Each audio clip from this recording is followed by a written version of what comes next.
Put the cub down, Omega, and step away. The command rolled through the snow-covered forest with enough authority to make every royal guard fall silent. But Emily Carter did not move. She knelt beneath the bare branches of an old pine, her worn gray cloak spread around her knees, holding a small white wolf cub against her chest. Dark stains marked the torn cloth wrapped around his injured leg, but Emily kept one hand gently over his trembling body, feeling each shallow breath beneath her palm. 20 feet away stood Nathaniel Blackwood, Alpha King of the Northern Territories, tall and motionless beneath a black winter cloak. A silver-tipped spear rested firmly in his hand. His cold blue eyes moved from the abandoned trap near Emily's boots to the frightened cub in her arms, then back to her face. He had followed the cub's trail for miles. Now he had found a stranger covered in mud, holding the one creature he had sworn to bring home. "I won't repeat myself," Nathaniel said. Emily's heart hammered. She knew his name. Every wolf did. She also knew what people said about kings who mistook fear for guilt. "He's hurt," she whispered. "I can see that." His voice remained controlled. "Give him to my guards." Emily looked down. The cub's golden eyes fluttered open for barely a second before closing again. His small body shivered against her. Something inside her tightened. Only hours earlier, an entire pack had watched while the man fate had supposedly chosen for her rejected her before the winter bonding ceremony. She had stood beneath hundreds of staring eyes and forced herself to say 4 words without breaking. "I accept your rejection." She had believed that would be the hardest thing she did tonight. She had been wrong. "Please," Emily said. Nathaniel took one measured step closer. Snow compressed beneath his boot. "You're surrounded."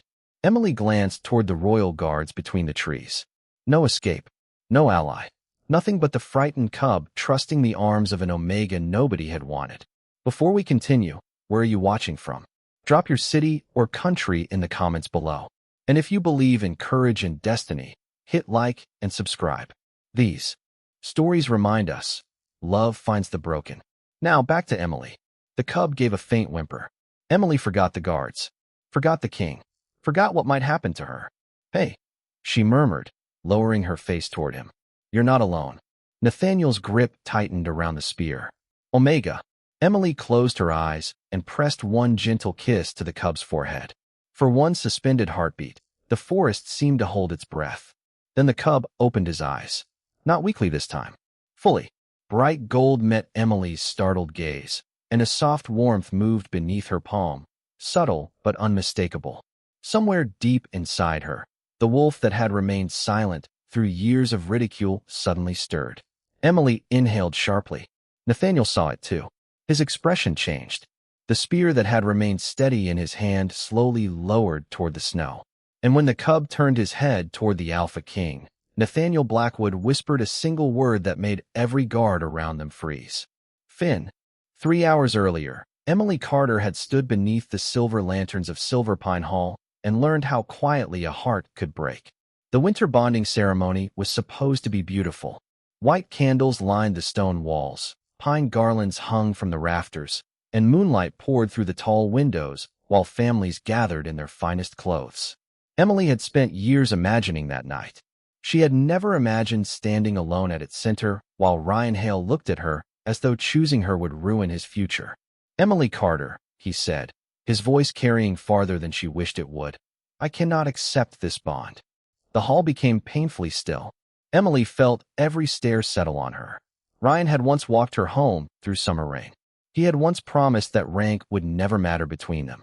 But Ryan was preparing to become one of Silverpine's senior wolves, and Emily was an Omega whose inner wolf had barely shown itself since childhood. She possessed no commanding presence, no celebrated strength, nothing Silverpine considered impressive. Beside Ryan stood Claire Bennett, a confident beta from a respected family. Emily understood before Ryan said another word. "You deserve someone who understands you," Ryan continued. It sounded almost kind, which somehow made it worse. Emily lifted her chin.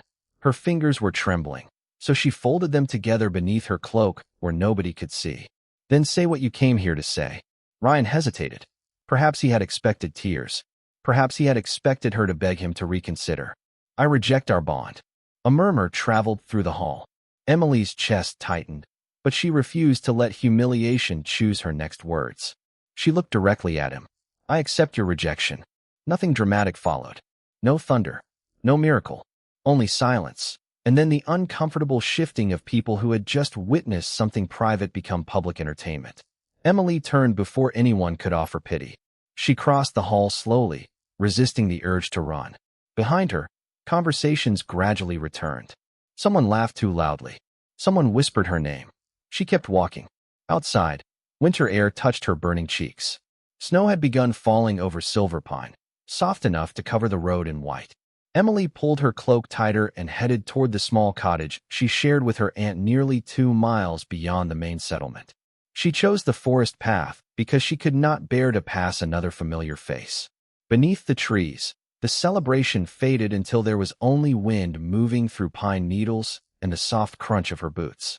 At last, Emily allowed one tear to slip down her cheek. She wiped it away immediately. You still have yourself, she whispered. Her mother used to say those words whenever life became cruel. Emily repeated them until her breathing steadied. Then she heard something that did not belong to the winter night. A faint sound came from beyond the trees. Emily stopped. Silence returned. She almost continued walking when it came again, softer this time. A frightened whimper. Every instinct inside her turned toward it.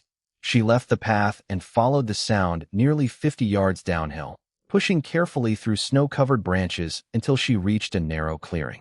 Something small and white lay beside a fallen pine. Emily's breath caught. Hey!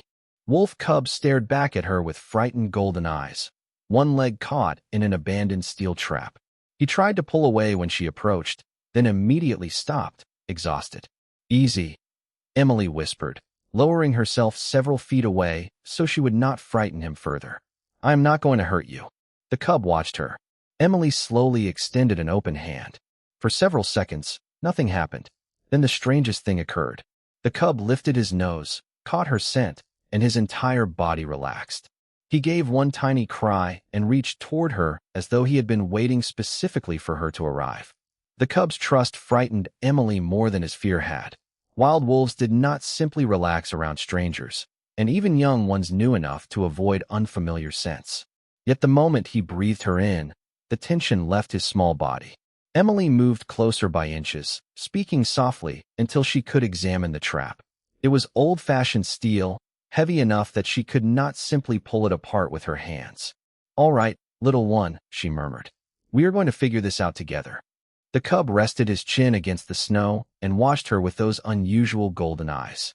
Emily removed her scarf, folded it several times, and placed it beneath his leg for support. Then she studied the trap more carefully. Something about it bothered her. Silverpine hunters marked every legal trap with the pack crest, a pine tree beneath a crescent moon. This one had no visible crest.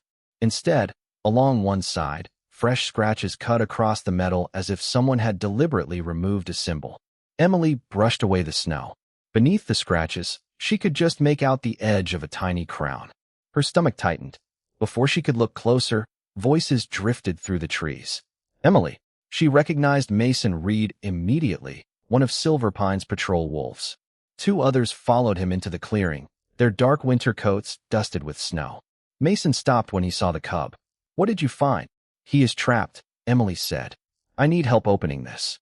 Mason approached, but his expression changed when he noticed the cub's pale coat and golden eyes. That is not one of ours. That does not matter. It matters if he came across the northern boundary. Emily glanced down at the cub. He is a child. Mason crouched several feet away and studied the trap. Could be rogue territory. Could be bait. Bait for what? I do not know, and neither do you. One of the patrol wolves, Derek Cole, stepped forward. We should leave it and report this. The cub whimpered, and Emily instinctively placed a protective hand over his shoulders. He might not last that long. Mason's eyes hardened. Emily, move away. The same obedience that had governed most of her life rose automatically inside her. Do not argue. Do not embarrass anyone. Know your place. She had heard those lessons so often they sounded like her own thoughts. Then the cub pressed his nose against her wrist. Emily looked at the scratch metal again. Someone had erased that crown for a reason. No, she said. Mason blinked. What? Emily surprised herself with how steady her voice sounded. I said no. The forest suddenly felt very quiet. Mason straightened. You were rejected tonight. You are upset.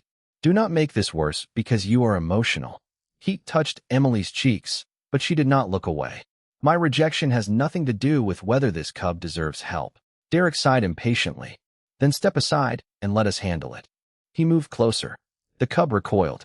Emily moved with him, placing herself between the patrol and the frightened animal. Her knees trembled beneath her cloak, but she stayed there.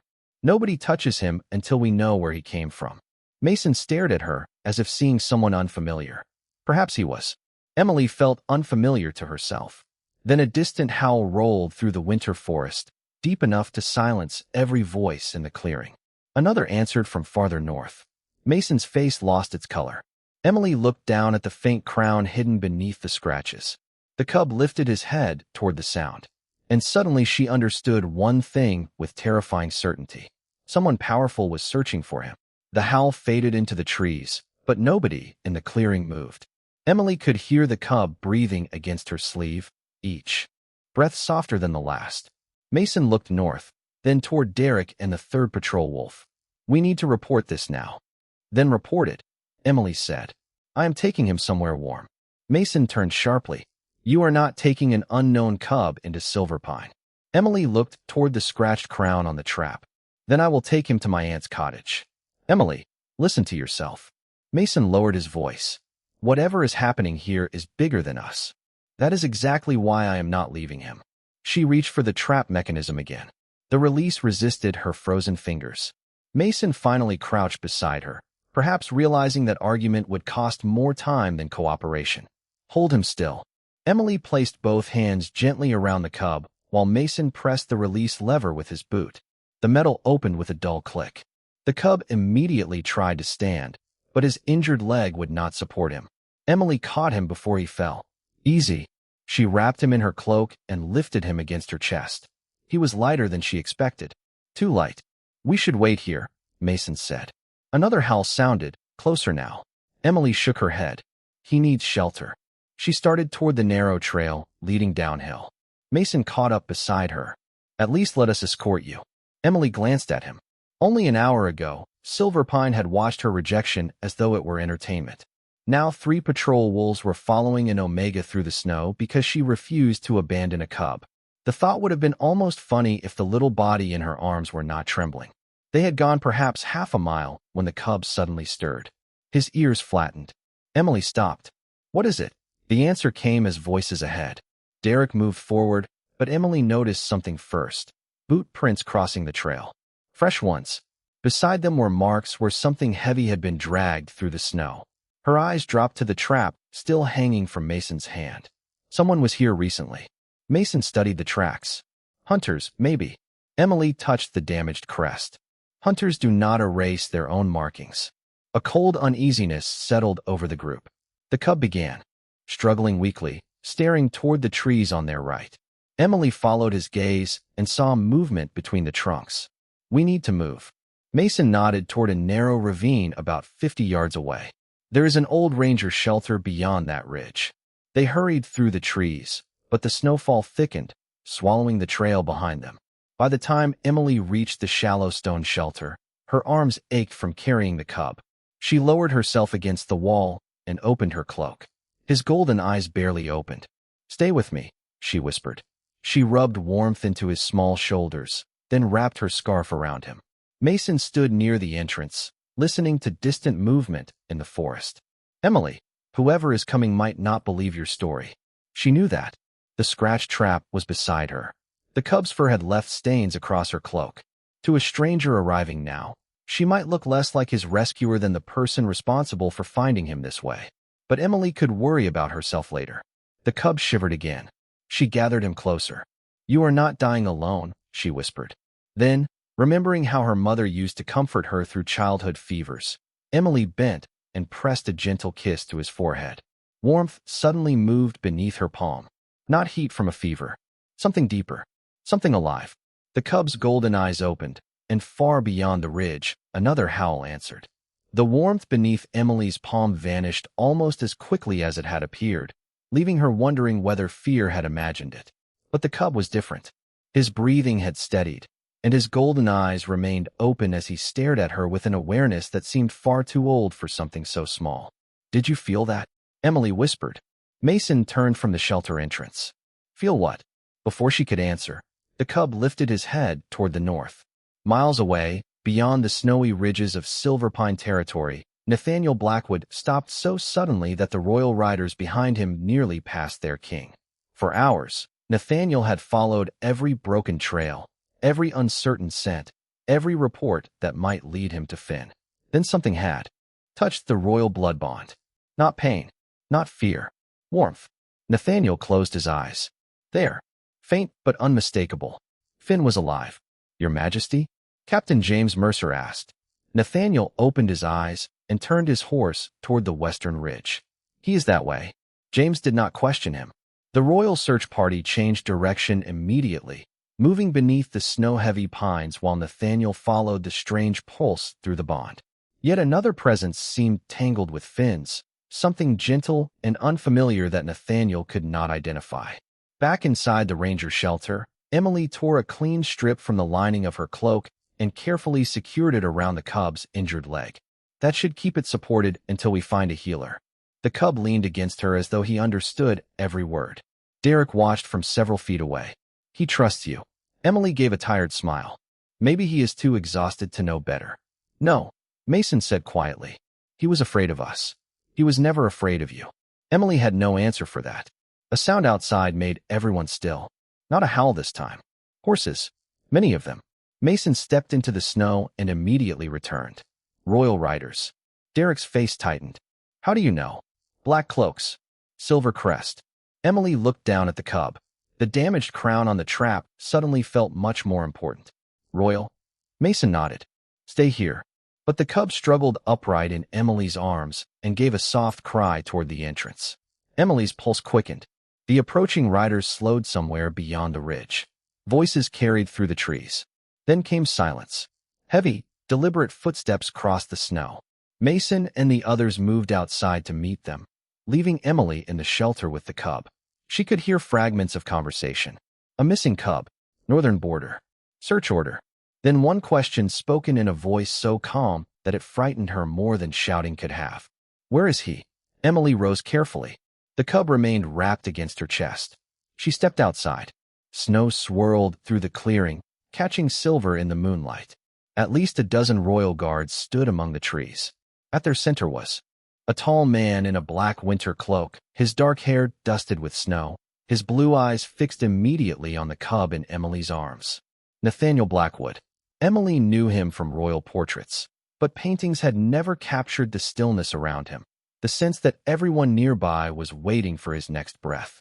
His gaze dropped to the stains on Emily's cloak, then to the steel trap beside Mason's boot, then back to Emily. Whatever relief had appeared in his face disappeared. "Explain," Nathaniel said. Mason opened his mouth. Emily stepped forward instead. "I found him trapped near the southern trail." Nathaniel studied her for one long second. "And you expect me to believe that?" The cub shifted weakly against her. Emily tightened her arms around him. Somewhere behind Nathaniel, a royal guard noticed the scratched crown on the trap. His expression changed, but Nathaniel had already taken another step toward her. "Give him to me." Emily looked into the king's cold blue eyes, then down at the cub who had trusted her when nobody else would. For the second time that night, she understood that obedience would be easier. For the second time, she chose something else. "Not until you listen. Not until you listen." Emily's words seemed to settle over the clearing with the falling snow. Captain James Mercer glanced toward Nathaniel, clearly expecting the king to answer with an order. Nathaniel did not. His blue eyes remained fixed on Emily. "You are refusing a direct command from your king." Emily swallowed. "I am asking you to look before you judge me." Mason shifted nervously beside her. "Your Majesty," she did find the cub. "We arrived afterward." Nathaniel's attention moved to him. "And the trap?" "Already there," Mason said. Emily would not leave him. Nathaniel looked toward the steel device resting near Mason's boots. One of the royal guards crouched beside it and brushed snow from the scratched metal. "Your Majesty." Something in his voice changed the air. "There was a crest here." Nathaniel stepped closer. Emily instinctively moved back half a step, and Finn immediately pressed himself deeper into her cloak. Nathaniel noticed A brief shadow crossed his face. Let me see it. The guard lifted the trap carefully. Nathaniel studied the damaged marking. Emily watched his expression become unreadable. Someone tried to remove the crown, she said. His eyes returned to hers. You noticed that? Before the patrol found us. Why did you take him from the clearing? Because he was cold, frightened, and getting weaker. Nathaniel looked at Finn again. He needs the royal healer. Then let the healer come to him. James drew a quiet breath. Emily knew she was pushing too far, but Finn's trembling had returned. The cub had trusted her before she knew who he belonged to. She could not suddenly treat him like royal property simply because a king had arrived. Nathaniel extended one hand. Finn knows me. The cub opened his golden eyes, but did not move toward him. Instead, he tucked his head beneath Emily's chin. Surprise flickered across several faces. Nathaniel slowly lowered his hand. He has never done that. Done what? Emily asked. Chosen a stranger over family. The word family caught her attention. Before she could ask, Finn gave another weak sound. Emily turned away from everyone and focused on him. Stay with me, little one. Nathaniel stepped forward. Emily turned immediately, placing herself between him and the cub. The movement was instinctive. So was Nathaniel's response. He stopped. The spear he carried angled upward as he shifted his stance, not toward her, but the sight of it made Emily's pulse jump. She remembered the royal portraits, the stories, the authority surrounding his name. She also remembered Ryan rejecting her before an entire hall because he believed weakness made her unworthy. She would not let fear make her abandon someone weaker now. Please, she said, quieter this time. Give him 1 minute. Nathaniel studied her face. Why? Emily looked down at Finn. Because he thinks he is safe with me. Silence. Finn stirred. Slowly, awkwardly, he pushed his front paws against Emily's arm and lifted his head. Nathaniel's entire expression softened for the first time. Finn. The cub looked at him.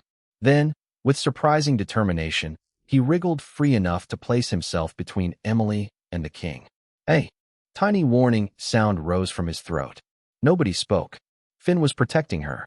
Nathaniel looked from the cub to Emily, then to the torn fabric she had used to support his leg. Understanding arrived piece by piece. The stains on her cloak, the scarf around Finn, the scratch trap, her refusal to leave him. Nathaniel's shoulders eased. The spear descended until its silver tip rested harmlessly against the snow. Captain Mercer, he said, bring the healer here. James nodded immediately. Nathaniel never looked away from Emily. And nobody separates them. The royal healer arrived within minutes, carrying a leather medical bag beneath a heavy blue cloak. Her name was Dr. Evelyn Brooks, and she approached Finn carefully, stopping when the cub pressed himself against Emily again. He does not want me near him, Evelyn said. Nathaniel stood several feet away, his spear now resting against a pine tree. Can you treat him without moving him? Evelyn glanced at Emily. If she holds him, yes. Emily settled against the stone wall inside the ranger shelter while Evelyn examined Finn's leg. The little cub remained tense until Emily placed a hand between his ears. You are safe, she whispered. His breathing immediately slowed. Evelyn noticed. So did Nathaniel. The king said nothing, but Emily could feel his attention from across the shelter.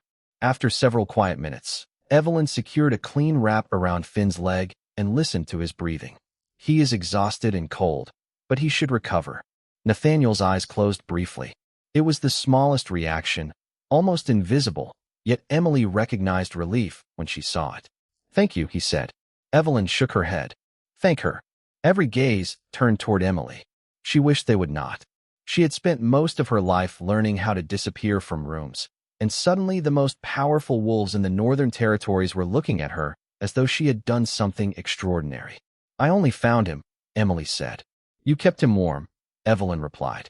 You supported his leg correctly, and you prevented him from exhausting himself. Another hour alone in this weather could have changed things. Emily looked down at Finn. Anyone would have helped him. Mason gave a quiet, humorless laugh from the entrance. No, they would not. Emily remembered Derek suggesting they leave the cub and report him. She remembered how easily everyone had discussed him as a problem before seeing him as a frightened child. Nathaniel stepped toward the trap. Captain Mercer. James brought it closer. Nathaniel turned the damaged side toward the lantern light. Beneath the scratches, the faint outline of the crown remained. "This belongs to the Royal Hunting Reserve," he said. James frowned. "Those traps were removed from service years ago." "Exactly." Emily felt a chill unrelated to the snow. "Then whoever placed it had access to royal equipment." Nathaniel looked at her. "Yes." The answer was quiet. Too quiet. Finn shifted in Emily's lap, and Nathaniel's expression softened again. Emily finally asked the question that had been following her since the king first spoke the cub's name. "Who is he?" Nathaniel was silent for several seconds. Then he crouched, keeping enough distance that Finn would not become anxious. "His name is Finn Blackwood." Emily stared at him. "Blackwood? The royal family name." "He is my nephew," Nathaniel continued. "My sister's son." Something vulnerable passed through his face before the king's practiced calm returned. "She died when Finn was very young. I promised her he would always be protected." Emily looked down at the little white cub sleeping against her. Suddenly the royal search party made sense. So did Nathaniel's suspicion when he had first seen her holding Finn. "Someone took him?" she asked. "He disappeared from a guarded estate shortly before sunset." Nathaniel's gaze moved to the damaged trap. "We believed he wandered away. Now I do not." James straightened. "Your Majesty, if someone removed Finn from the estate and placed royal equipment here, they wanted us searching in the wrong direction. Or they wanted his disappearance blamed on Silver Pine," Emily said. Nathaniel looked at her sharply. Emily pointed toward the erased crown. "If Mason had not brought that trap with us, there would have been nothing connecting it to the royal reserve." Silence followed. Nathaniel studied her with new intensity. Not suspicion this time. Respect. "You saw what my guards missed." Emily shook her head. "I saw what everyone else had already decided did not matter." Finn stirred and placed one small paw over her hand. Nathaniel watched him do it. Then his gaze lifted to Emily's face. "Why did you save him?" Emily thought of the ceremony, of being measured by rank and usefulness until she had almost believed that was how worth worked. Her answer came quietly. "Because he was hurting." Nathaniel went completely still. Because he was hurting. The answer remained between them. Simple enough that Emily almost wished she had said something wiser. Nathaniel Blackwood had probably spent his life hearing carefully chosen words from people who wanted something from him. Emily wanted nothing. She only wanted Finn warm, safe, and home before morning. Yet Nathaniel looked at her as though those 5 words had unsettled something inside him. Dr. Evelyn Brooks finished packing her medical supplies and rose. "Finn can travel soon, but keep him warm for another 15 minutes. Emily nodded. As she adjusted the cloak around the sleeping cub, a sharp sting crossed her palm. She looked down and noticed a thin scrape she must have gotten while freeing Finn from the trap. "Your hand," Nathaniel said. "It is nothing. Let the healer decide that." Evelyn smiled faintly. "For once, I agree with the king." Emily reluctantly extended her hand, but Nathaniel reached her first. His fingers closed gently around her wrist, steadying it beneath the lantern light. The instant his skin touched hers, the world seemed to go silent. Emily forgot the wind, forgot the guards, forgot even the cold. A sudden warmth moved through her chest, not painful, not frightening, but deep enough to steal her breath. Somewhere inside her, the quiet wolf that Silver Pine had dismissed for years lifted its head. "Awake." Nathaniel released her immediately, but his expression told Emily he had felt it too. His blue eyes widened, then sharpened with disbelief. "What was that?" Emily whispered. Nobody answered. Finn opened his golden eyes and looked from Emily to Nathaniel. His tail moved once beneath the cloak. Captain Mercer stared at the king. "Your Majesty?" Nathaniel raised one hand, silencing him. Emily stood slowly. Her heartbeat had become impossible to ignore. She knew the old stories. Every Omega did. Stories about recognition arriving through scent, touch, or some impossible certainty that belonged to the moon rather than reason. But those stories were supposed to be beautiful. This felt terrifying. "No," Emily whispered. Nathaniel's brow tightened. "Emily." It was the first time he had spoken her name. She stepped backward. "I was rejected tonight." Surprise crossed his face. Mason looked away, suddenly uncomfortable. Emily continued before courage abandoned her.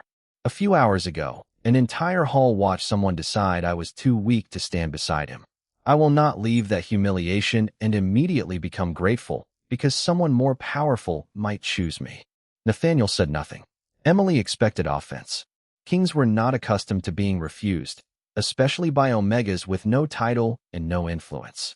But Nathaniel's voice, when it came, was quiet. I have not asked you to be grateful. Not yet. Something almost like understanding softened his expression. Then I will not. Emily searched his face for anger and found none. If this is a mate bond, she said carefully, I will not be claimed out of pity, obligation, or because some ancient law says I belong to you. Nathaniel took one step back, deliberately giving her space. You do not belong to me.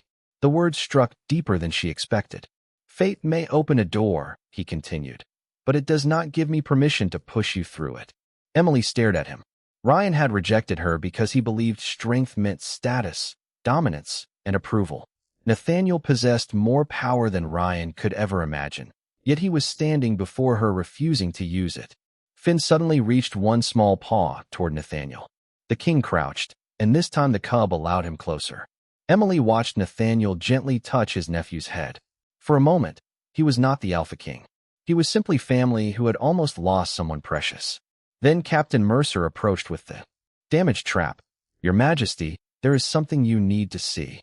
He turned the metal toward the lantern. Beneath the erased royal crown was a second mark, smaller and harder to notice. Nathaniel's face changed instantly. You recognize it, Emily said. He rose slowly. Yes. Whose is it? Nathaniel looked toward the dark forest beyond the shelter. When he answered, his voice was barely above a whisper. Someone who should have been inside the palace tonight. Someone who should have been inside the palace tonight. Nathaniel's words changed the silence around the ranger shelter. Captain Mercer turned the damaged trap beneath the lantern, studying the smaller mark, while Dr. Brooks kept Finn wrapped warmly beside Emily. Who does it belong to? Emily asked. Nathaniel hesitated. A member of the royal household. James looked at him. Then we returned quietly. No announcements. No messages ahead. Nathaniel nodded. Nobody outside this group learns what we found. Emily understood immediately. Whoever had arranged Finn's disappearance might still believe the cub was lost somewhere in Silverpine territory. Knowing Finn was safe could destroy their only advantage. Nathaniel looked toward her. You noticed the erased crest. You found the second mark. Whoever did this may realize you can identify the trap. Emily's stomach tightened. What are you saying? I am saying Silverpine may not be the safest place for you tonight. The old Emily might have heard that as an order. Tonight, she heard something different. Concern without possession. And the palace is safer? She asked. A faint, almost weary smile touched Nathaniel's face. At the moment, I cannot promise that. His honesty surprised her. Finn stirred and reached toward Emily again. She gathered him gently into her arms. Nathaniel watched his nephew settle immediately. Come with us until Finn is safely home, he said. After that, the choice remains yours. Emily searched his expression. Even if this bond between us is real, especially then. Nathaniel stepped toward the spear resting against the pine tree. For one uneasy second, Emily thought he would take it up again. Instead, he lifted it, turned it horizontally, and placed it on the snow between them. Captain Mercer stared at him. So did every royal guard. Emily did not understand until Nathaniel spoke. Among the Blackwood line, a lowered weapon means protection without claim. No command. No debt. He extended an empty hand toward her. Fate can wait, Emily Carter. Your answer cannot be taken from you. Something inside her loosened. All evening, people had decided what her weakness meant. Ryan had decided she was unworthy. Silverpine had decided her humiliation was acceptable. Even destiny now seemed prepared to decide whom she should love. But the most powerful man she had ever met was giving the decision back. Emily looked at his hand, then at Finn. The cub placed one tiny paw against her wrist. She almost laughed through the emotion tightening her throat. Only until Finn is safe, she said. Nathaniel nodded. Only until Finn is safe. Emily placed her hand in his. The strange warmth returned, gentler now. Neither of them pulled away immediately. Nathaniel helped her stand, then released her without trying to hold on. Outside, the snowfall had softened. The royal party prepared to leave while Dr. Brooks arranged a warm carriage for Emily and Finn. Mason approached Emily near the shelter entrance. Silverpine was wrong about you, he said quietly. Emily looked back toward the distant lights of the pack that had taught her to make herself small. Maybe I was wrong about me too. Minutes later, the carriage began moving north. Finn slept against Emily's side while Nathaniel rode nearby through the moonlit forest. In his gloved hand, Captain Mercer carried the damaged trap wrapped beneath a cloak. None of them noticed the lone figure watching from a distant ridge before disappearing among the trees. Someone already knew Finn had survived, and somewhere beyond the mountains, the royal palace waited with its locked doors, polished halls, and hidden loyalties. Emily rested her hand gently over Finn's sleeping paw. She had entered the forest as the Omega nobody wanted.